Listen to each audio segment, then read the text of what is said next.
Bonsoir à tous et bienvenue dans votre journal de ce mercredi 7 janvier 2026. Avec la fin ce soir de cet épisode météo peu commun pour la Vendée. Après 3 jours de vigilance orange Météo France neige-verglas, les voyants sont repassés au jaune pour le département en fin d'après-midi. La prudence reste donc de mise évidemment sur les routes, mais le dégel est amorcé depuis quelques heures. Les interdictions préfectorales de circulation ont été levées. Les camions peuvent donc de nouveau rouler sur les autoroutes ainsi que sur les routes départementales. Ce jeudi marquera donc la reprise d'un quotidien plus classique après un début de semaine plutôt perturbé. Certains supermarchés, comme à Chantonnay par exemple, avaient même pris la décision de rester fermés aujourd'hui pour la sécurité de leurs salariés. D'autres corps de métier ont été à l'inverse fortement sollicités ou n'ont pas pu lever le pied. On pense notamment à tous ceux qui travaillent dans les services à la personne. Globalement, tout le monde a donc dû s'adapter rapidement, y compris à l'échelle des communes, comme ici, vous allez le voir, à Esnay. Élise Blanchard. Route blanchie, température négative et une ville qui continue malgré tout de tourner. En Vendée, la commune d'Esnay a anticipé la neige pour garantir le bon fonctionnement du quotidien. Alors dès qu'on a eu l'information donc de la vigilance orange, on a déclenché alors ce que nous on appelle communément le plan hiver. C'est-à-dire que dès hier après-midi, avec l'ensemble des services municipaux, on a organisé une prise de service ce matin dès 8 heures. Leur objectif, c'était en fait de sécuriser les accès à la fois des services publics et puis surtout le maintien d'un certain nombre de services publics. Les écoles, la station d'épuration, on n'y pense pas toujours, mais ça fait partie aussi des équipements qui doivent toujours fonctionner. À l'école primaire de la Pénière, la neige a fortement réduit les effectifs. Sur 132 élèves, seuls 36 étaient présents, encadrés par 2 enseignants au lieu de 6 habituellement.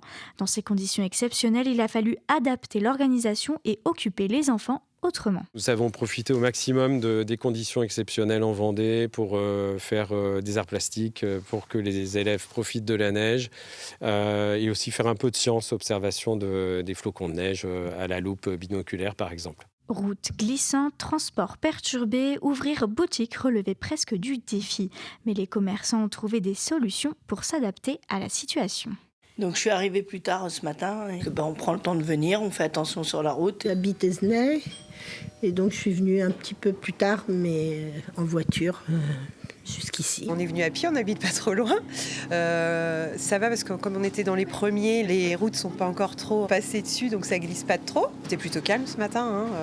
Tous nos ouvriers sont venus. Sinon on avait fait en sorte d'aménager les plannings pour avoir tout le monde aux heures où c'était plus roulable. Aujourd'hui, le personnel là, qui habite pas à Esnay n'est pas venu. J'ai dit, ne prenez pas de risques. Les gens sont quand même joyeux parce que c'est tellement un phénomène rare, donc ça reste quand même bon enfant. Un épisode neigeux rare en Vendée, mais une commune prête à y faire face.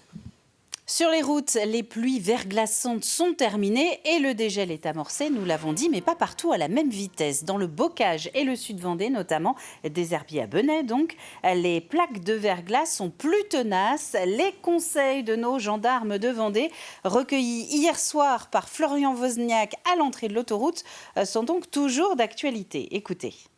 On a beaucoup de comportements irresponsables.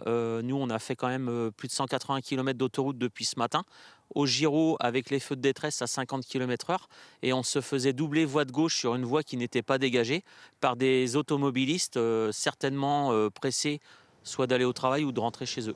On appelle vraiment les usagers de la route à la prudence.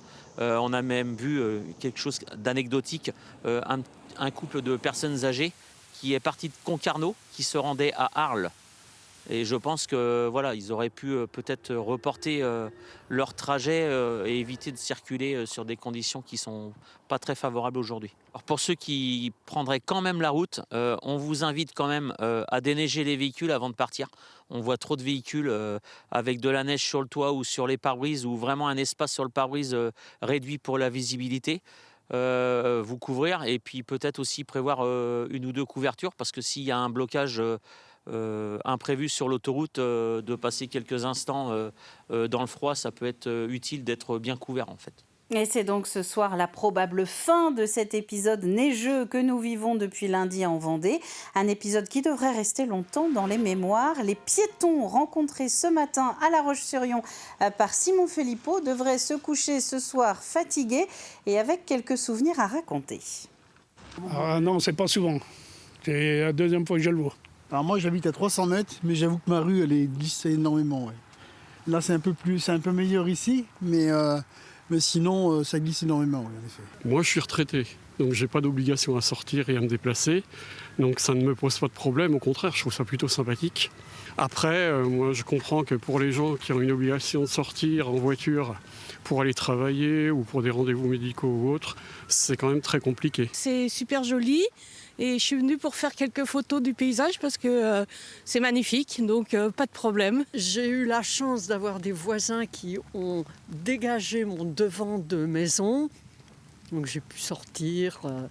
Et maintenant, il faut faire quand même attention par endroit. Mais bon, ça dégèle. Oui, ça dégèle. Notez cependant qu'après le verglas, c'est le vent qui va frapper le département à partir de demain soir, de fortes rafales, jusqu'à 110 km/h sur le littoral, 100 dans les terres.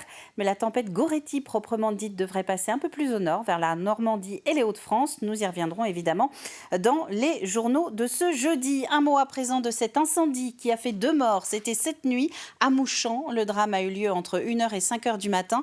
Une vingtaine de pompiers ont été mobilisés pour venir à bout des flammes qui ont détruit une maison des années 60 en sortie de ville. Une enquête a été confiée à la brigade des herbiers pour comprendre comment sont morts les 2 résidents, une femme de 77 ans et son fils quinquagénaire.